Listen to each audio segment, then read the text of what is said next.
سورۃ بقرہ آیت نمبر 255.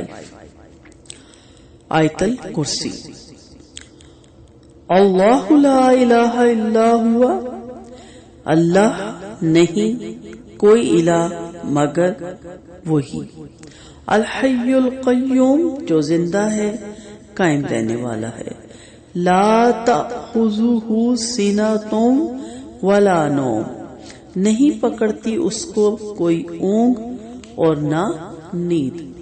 لہو ما فی السماوات و ما فی الارض، اسی کے لیے ہے جو آسمانوں میں ہے اور جو زمین میں.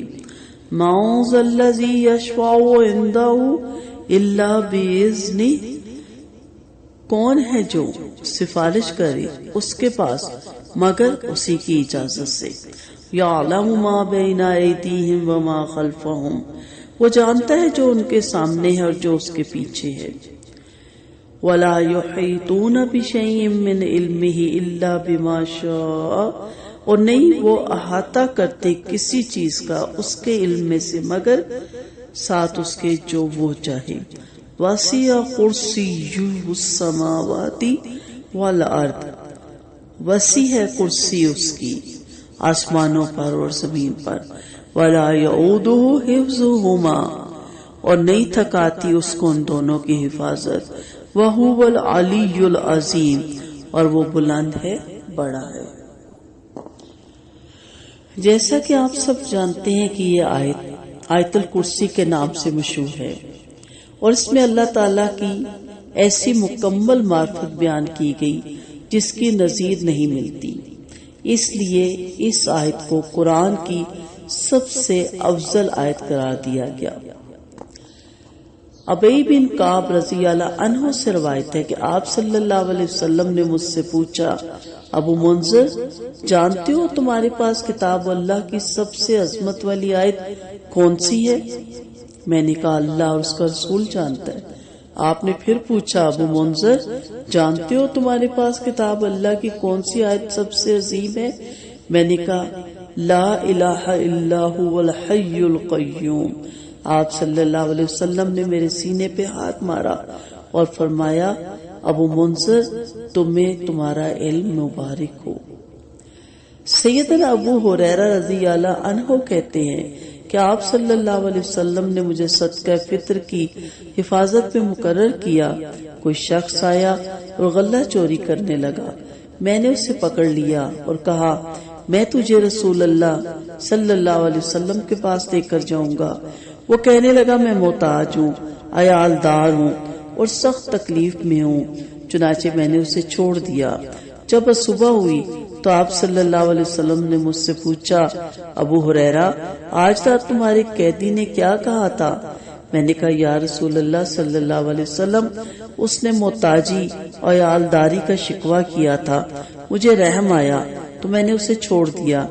آپ صلی اللہ علیہ وسلم نے فرمایا، دھیان رکھنا وہ جھوٹا ہے، وہ پھر تمہارے پاس آئے گا.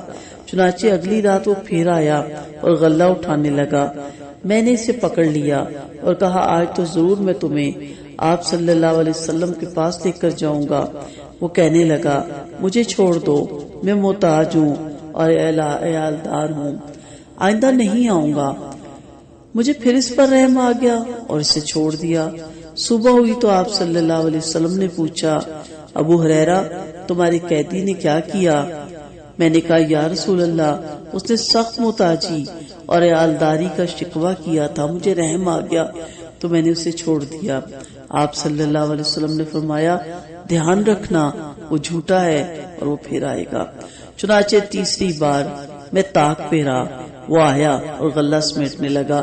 میں نے کہا اب تو میں تمہیں ضرور آپ صلی اللہ علیہ وسلم کے پاس لے جاؤں گا. اب یہ تیسری بار ہے. تو ہر بار یہ کہتا رہا کہ پھر نہ آؤں گا، مگر پھر تو آ گیا. اس نے کہا، مجھے چھوڑ دو، میں تمہیں چند کلمے سکھاتا ہوں جو تمہیں فائدہ دیں گے. میں نے کہا وہ کیا ہے؟ کہنے لگا، جب تم سونے لگو تو آیت الکرسی پڑھ لیا کرو. اللہ کی طرف سے ایک فرشتہ تمہارا نگہبان ہوگا اور صبح تک شیطان تمہارے پاس نہیں آئے گا. چنانچہ میں نے اسے پھر چھوڑ دیا. صبح ہوئی تو آپ صلی اللہ علیہ وسلم نے مجھ سے پوچھا، تیرے قیدی نے آج رات کیا کیا؟ میں نے آپ صلی اللہ علیہ وسلم کو ساری بات بتا دی تو آپ صلی اللہ علیہ وسلم نے فرمایا اس نے یہ بات سچ کہی جبکہ وہ جھوٹا ہے۔ پھر آپ نے مجھ سے کہا ابو ہریرہ جانتے ہو 3 راتوں سے کون تمہارے پاس آتا رہا؟ میں نے کہا نہیں۔ آپ صلی اللہ علیہ وسلم نے فرمایا وہ شیطان تھا۔ حضرت ابو ہریرہ رضی اللہ عنہ فرماتے ہیں کہ آپ صلی اللہ علیہ وسلم نے فرمایا کہ ہر چیز کی ایک کوہان ہوتی ہے اور قرآن کی کوہان سورۃ بقرہ ہے، اور اس میں ایک ایسی آیت ہے جو قرآن کی سب آیتوں کی سردار ہے اور وہ آیت الکرسی ہے۔ آیت کی عظمت یہ ہے کہ آیت جہاں اللہ تعالیٰ کی تعمید اور تقدیس بیان کرتی ہے وہاں شرک کی سب اقسام کی جڑ کاٹ کے رکھ دیتی ہے۔ ابتدا میں اللہ تعالیٰ نے فرمایا کہ اس کے سوا کوئی الہ نہیں، اور اس کی دلیل میں وہ باتیں اور وہ صفات بیان فرمائی۔ پہلی یہ کہ وہ حی ہے، ازل سے زندہ ہے اور ابد تک رہے گا، جس کا مطلب یہ ہوا کہ جو ہستی ہے ہی نہیں وہ الہ نہیں ہو سکتی۔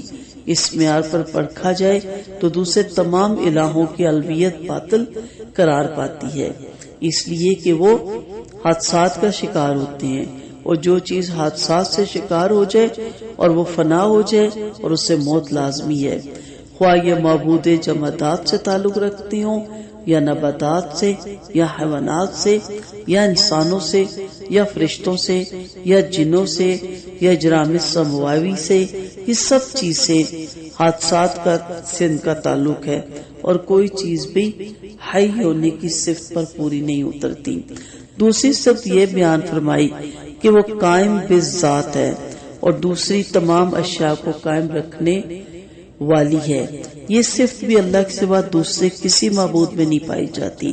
اجرام سماوی خود جھگڑے بندے قانون کے تحت محو گردش ہیں۔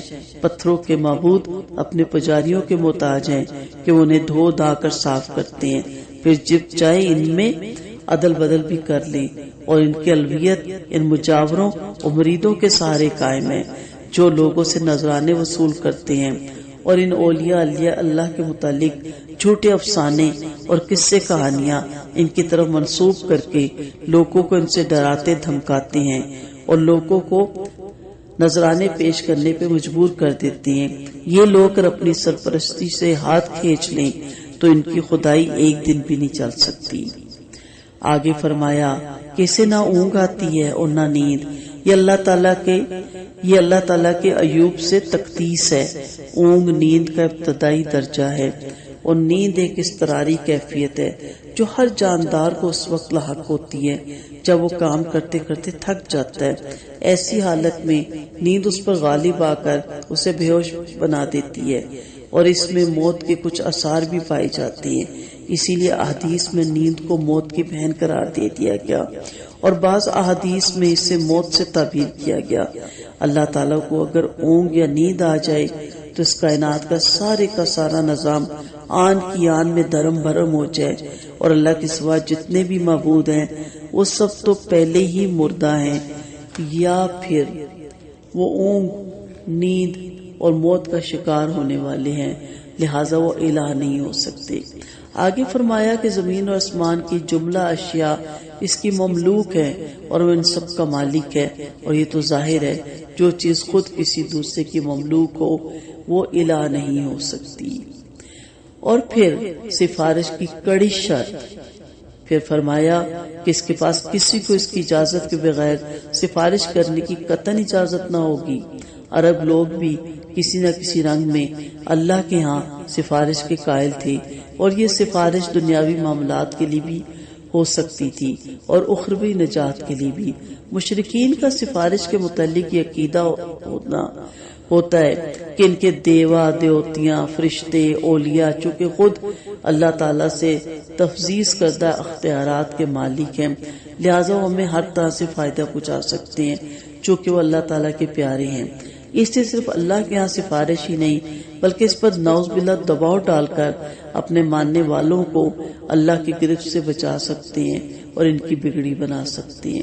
یہ عقیدہ چونکہ اللہ کے بجائے دوسرے پہ توکل اور اعتماد کی راہ دکھاتا ہے، لہٰذا اس عقیدے کے زور پر یہاں پہ پرزور تردید فرمائی، شرک کا یہ دروازہ بھی بند کر دیا گیا، ساتھ ہی اللہ بِإِذْنِ فرما کر سفارش کی کلی نفی نہیں کی، بلکہ چند شرائط عائد کر کے سفارش پر اعتماد کے عقیدے کو یکسر ختم نہیں کیا گیا، لیکن کچھ چیزیں ایسی ہیں جو من گھڑت سفارش کے عقیدہ ہے اسے یکسر ختم کر دیا گیا۔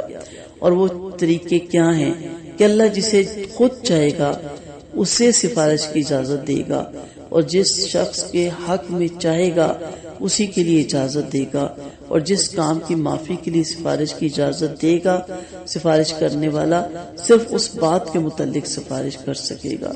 اس کے بعد فرمایا کہ اللہ تو سب لوگوں کے اگلے اور پچھلے، ماضی اور مستقبل کے سب حالات سے پوری طرح واقف ہے، جبکہ دوسرے اللہ کی وسعت علم کی گرد کو بھی نہیں پا سکتے۔ سفارش تو یہ ہوتی ہے کہ فلاں شخص سے فلاں کام غلطی سے یا دانستہ ہو گیا، اس کی زندگی کا سابقہ ریکارڈ بالکل ٹھیک ہے، لہٰذا اس کا یہ گناہ معاف کر دیا جائے، لیکن اللہ کے مقابلے میں ان کے مشرکوں کے جو کام ہیں سفارشی اللہ کے علم میں کیا اضافہ کر سکتے ہیں؟ ان کو تو اتنا ہی علم دیا گیا جتنا کہ اللہ کو منظور تھا، اور جو اپنی ذات کا بھی پورا علم نہیں رکھتے وہ دوسروں کے متعلق کیسے رکھ سکتی ہیں؟ آگے فرمایا کہ اس کی کرسی تمام کائنات کو اپنی لپیٹ میں لی ہوئی ہے۔ یہاں بعض لوگوں نے کرسی کا معنی اقتدار کہا، لیکن ہم ان لوگوں کے نظریے کے قائل نہیں، بلکہ ہمارے خیال میں کرسی کے لفظ کے معنی میں جو جامعیت ہے وہ اقتدار میں نہیں، پھر کوئی اللہ کی گرفت سے بچ کر کہاں جا سکتا ہے؟ آگے فرمایا کہ کائنات کے انتظام اور اس کی حفاظت اللہ تعالیٰ کو نہ تھکاتی ہے اور نہ سست کرتی ہے، لہذا اللہ تعالیٰ کو انسان اور انسانی کمزوریوں پر محمول نہ کیا جائے۔ اللہ تعالیٰ کی ذات تو ہر قسم کی تشابہات سے ماورا ہے اور عظمت والی ہے، گویا ان آخری جملوں میں بھی اللہ تعالیٰ کی تقدیس بیان کی گئی، گویا تعمید، تسبیح اور تقدیس سب پہلوؤں سے یہ آیت ایک جامع آیت ہے۔ یہاں ہم 3 احادیث درج کرتے ہیں جس سے شفاعت کے کئی پہلوؤں پر روشنی پڑتی ہے۔ مثلا یہ کہ قیامت کا دن اس قدر ہولناک ہوگا کہ بڑے بڑے انبیاء بھی اللہ کے حضور سفارش کرنے کی جرت نہ کر سکیں گے، اور بلا آخری نبی صلی اللہ علیہ وسلم تے قرہ نکلے گا۔ نیز یہ کہ سفارش کیسے لوگوں کے حق میں ہوگی، نیز یہ کہ ہمارے ہاں جو پیر و فقیر اپنے مریدوں سے بے دھڑک سفارش کرنے کے وعدے کرتے ہیں، یا جن لوگوں نے اپنی اخروی نجات کا انصاری اپنے پیروں اور مشائخ کی شفاعت کو سمجھا ہوا ہے، اس کی کیا حقیقت ہے؟ سیدنا انس رضی اللہ عنہ فرماتے ہیں کہ آپ صلی اللہ علیہ وسلم نے فرمایا، قیامت کے دن ایماندار لوگ جمع ہو کر کہیں گے، بہتر یہ ہے کہ ہم اپنے رب کے حضور کسی کی سفارش پہنچائیں۔ وہ آدم کے پاس آ کر کہیں گے، آپ سب لوگوں کے باپ ہیں، آپ کو اللہ نے اپنے ہاتھ سے بنایا، فرشتوں سے سجدہ کروایا اور آپ کو تمام اشیاء کے نام سکھائے، لہذا اپنے رب کے ہاں ہماری سفارش کیجئے کہ وہ ہمیں اس مصیبت کی جگہ سے نکال کر آرام دے۔ وہ کہیں گے میں اس لائق نہیں، اور وہ اپنا لرزش یاد کریں گے کہ اللہ کے حضور جانے سے شرمائیں گے، اور کہیں گے تم نوح کے پاس جاؤ، وہ پہلے رسول ہیں جنہیں اللہ نے زمین کی طرف بھیجا۔ لوگ نوح کے پاس جائیں گے تو وہ کہیں گے میں اس کا اہل نہیں، وہ اپنا سوال یاد کر کے شرمائیں گے جنہوں نے بغیر علم کے اپنے پروردگار سے کیا۔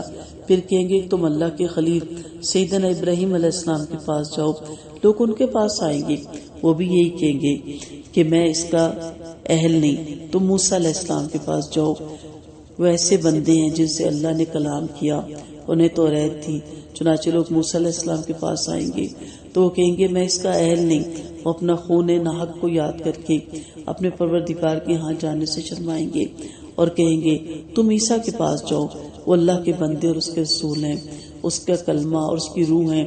اب لوگ ان کے پاس جائیں گے تو وہ کہیں گے میں اس کا اہل نہیں، تو محمد صلی اللہ علیہ وسلم کے پاس جاؤ، وہ ایسے مقرب بندے ہیں جن کے اللہ تعالیٰ نے سب اگلے پچھلے گناہ معاف فرما دیے ہیں۔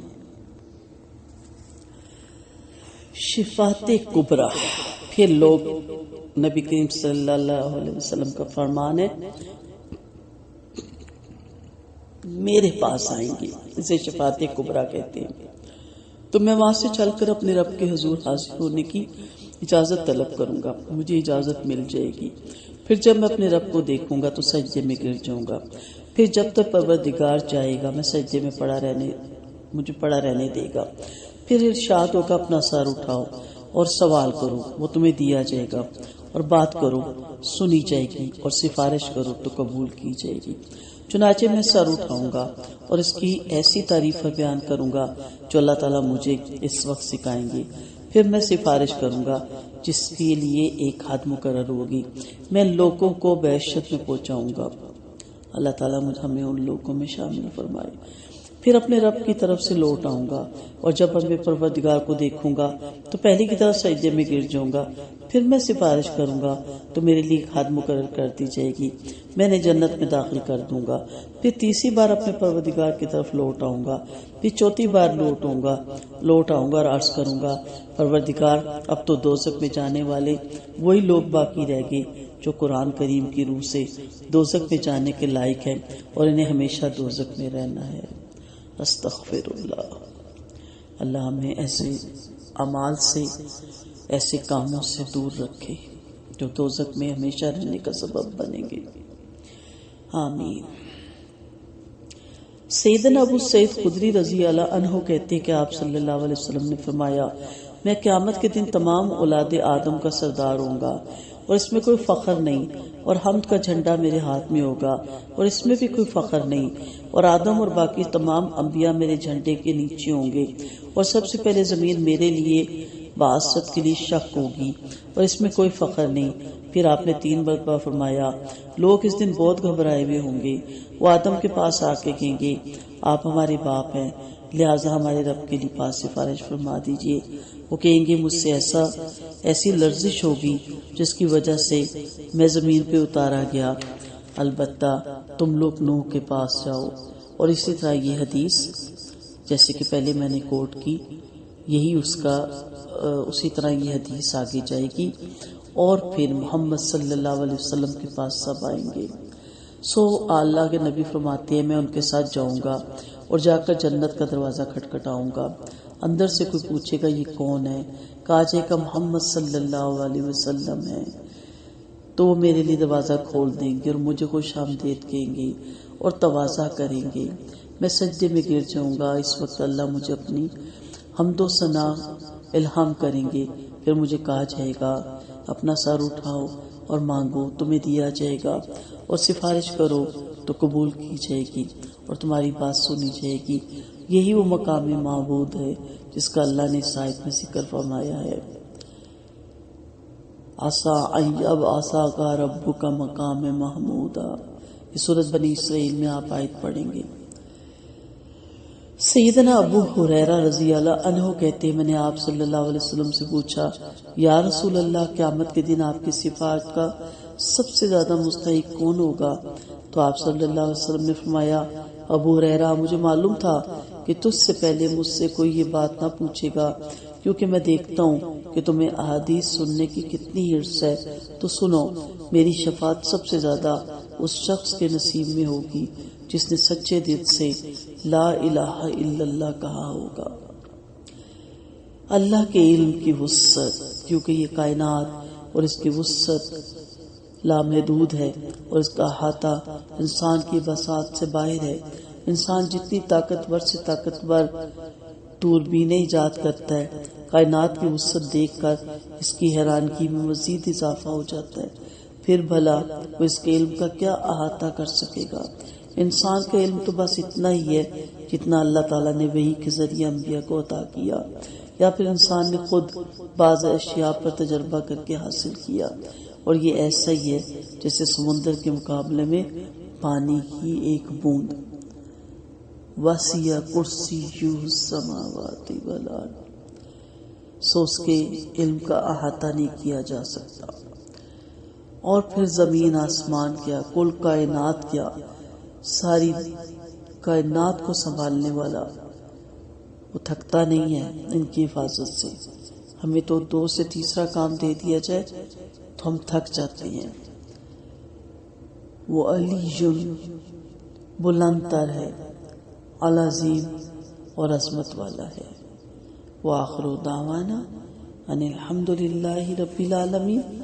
سبحانک اللہم و بحمدک، نشہد ان لا الہ الا انت، نستغفرک و نتوب الیک۔ السلام علیکم ورحمۃ اللہ وبرکاتہ۔